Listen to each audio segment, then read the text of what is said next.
Hello beautiful people, welcome to smart programming. और आज हम लोग डिस्कस करने वाले हैं about the digestive system of ruminants.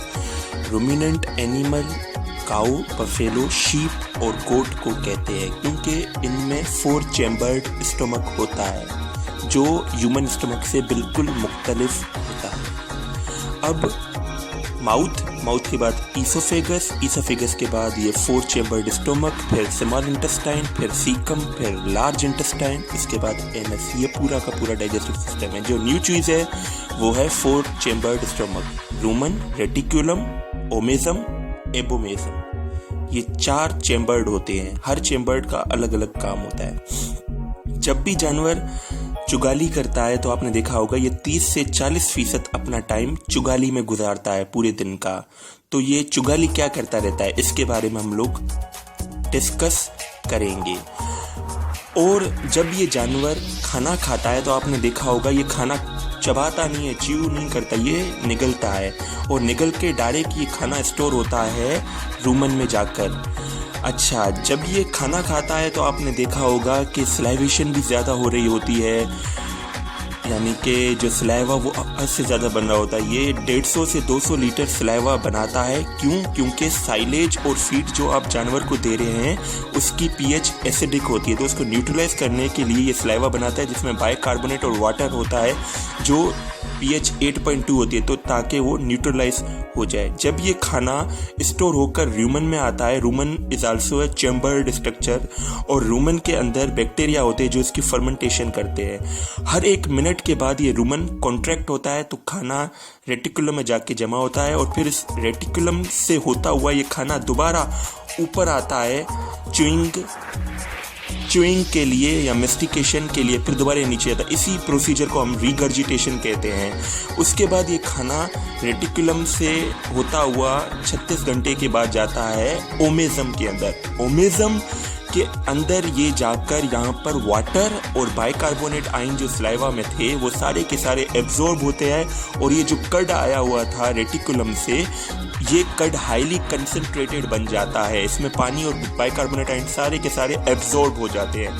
फिर ये हाईली कंसंट्रेटेड जो फीड डाइजेस्टा है ये आ जाता है हमारा ट्रू स्टमक एबोमिज्म के अंदर। उसके बाद ये फर्दर डाइजेस्ट होता है ट्रिप्सिन और HCl के बदौलत, जहाँ पर उसके बाद स्मॉल इंटेस्टाइन में आता है। स्मॉल इंटेस्टाइन के बाद ये लार्ज इंटेस्टाइन में आकर वहाँ से गोबर बनता है जिसको हम लोग डंग कहते हैं एनिमल का। ये सारा का सारा प्रोसीजर 36 घंटे से 48 घंटे लगाता है। अब रूमन जो पहला 4 चैम्बर्ड स्टमक का जो पहला पार्ट है उसमें होता ये है कि बैक्टीरिया होते हैं 100 टाइप्स के। इसके साथ साथ प्रोटोजोन्स होते हैं। ये सिम्बायोसिस का अमल करते हैं। सिम्बायोसिस वर्ड का मतलब ये है विन विन सिचुएशन। ये खाने को डाइजेस्ट करते हैं क्योंकि एनिमल का जो फीड है उसमें हाईली कंटेंट होता है क्रूड फाइबर का या सेल्यूलोज का, जो एनिमल डाइजेस्ट नहीं कर सकता। इस वजह से ये बैक्टीरिया इनके पास एंजाइम होता है सेल्यूलेज जो हेल्प करता है सेल्यूलोज को डाइजेशन में, तो वहां से ये अपनी एनर्जी हासिल करता है। और फिर ये जब बैक्टीरिया एनर्जी हासिल कर लेते हैं तो वोलेटाइल फैटी एसिड्स बनते हैं। ये वोलेटाइल फैटी एसिड्स इसके साथ साथ कार्बन डाइऑक्साइड और मीथेन बनता है। जो वोलेटाइल फैटी एसिड्स होते हैं वो जानवर रीएब्जॉर्ब करते हैं अपने ब्लड के अंदर, उसको एनर्जी के सोर्स पर इस्तेमाल करते हैं। वोलेटाइल फैटी एसिड्स में एसिटिक एसिड, प्रोपियोनिक एसिड और ब्यूटायरिक एसिड आता है। और जो कार्बन डाइऑक्साइड और मीथेन जो बनती है रूमन के अंदर वो डकार के थ्रू जानवर बाहर निकलता है, उसको हम लोग बेल्चिंग कहते हैं। ये सारा प्रोसीजर जब 24 से 46 घंटे के अंदर ये गर्जिटेशन होकर ये सारा का सारा जब डाइजेस्ट फाइन पार्टिकल्स में कन्वर्ट हो जाता है, तब ये आता है हमारा दूसरे चैम्बर्ड के अंदर रेटिकुलम से होता हुआ तीसरे चैम्बर्ड में, जिसको हम लोग ओमेजम कहते हैं। ओमेजम के अंदर जितना भी बाइकार्बोनेट और वाटर है ये सारा का सारा रीएब्जॉर्ब्ड हो जाता है, और ये फिर सारा कंसंट्रेटेड डाइजेस्टा जिसके अंदर बिलियंस ऑफ माइक्रोफ्लोरा है, वही माइक्रोफ्लोरा जो रूमन के अंदर थे जिन्होंने अपने यहाँ से खाना भी हासिल किया था, सेल्यूलोज को डाइजेस्ट किया था और फीड के अंदर जो प्रोटीन था उसको भी इस्तेमाल किया था अपने प्रोटीन बनाने के लिए। सारा का सारा मटेरियल आ जाता है हमारे इस जानवर के एबोमेजम के अंदर, ट्रू स्टमक के अंदर। अब ट्रू स्टमक के अंदर HCl होता है और ट्रिप्सिन होता है।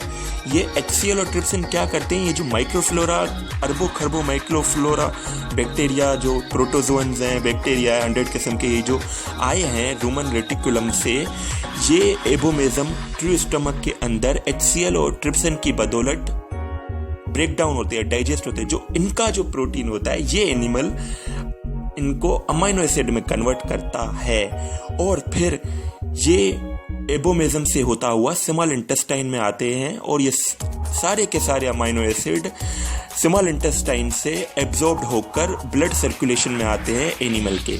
स्मॉल इंटेस्टाइन में जो दूसरे जूसेस होते हैं हमारे ह्यूमन की तरह, पेनक्रियाटिक जूस और बाइल जूस, यहाँ पर वो फीड के अंदर जो लिपिड होता है उसकी इमल्सिफिकेशन करते हैं और इमल्सिफाई करके सारा का सारा फैटी एसिड्स जो बनता है लिपिड से वो भी यहाँ पे रीएब्जॉर्ब होता है। उसके बाद ये फीड चला जाता है डाइजेस्टा, जो बाकी जो बचा हुआ डाइजेस्टा है अनडाइजेस्टेड पार्टिकल वो चला जाता है लार्ज इंटेस्टाइन में। यहाँ पे वाटर और मिनरल्स की फर्दर रीएब्जॉर्प्शन होती है। उसके बाद ये डंग निकलता है इन इसके थ्रू।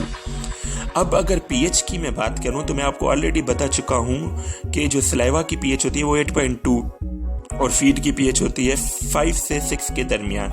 इस वजह से ये उसको न्यूट्रलाइज करने के लिए पीएच होती है। अब जब ह्यूमन के अंदर माइक्रोफ्लोरा होते हैं तो माइक्रोफ्लोरा को ग्रोथ करने के लिए पीएच चाहिए होती है 6 to 7। इस वजह से ह्यूमन की पीएच होती है 6 to 7। उसके बाद जो हमारा एबोमेजम है उसकी ट्रू स्टमक उसकी पीएच होती है 2 से 3 due to the presence of HCl in high concentration. तो ये पीएच की बात हमने कर ली। टाइम की अगर हम लोग बात करें तो टाइम इसके अंदर 36 से 48 घंटे लगते हैं फीड को पूरा ये डाइजेशन करने में। आई होप अगर ये मेरी कोशिश आपको पसंद आई है तो please like, comment and share. Take care.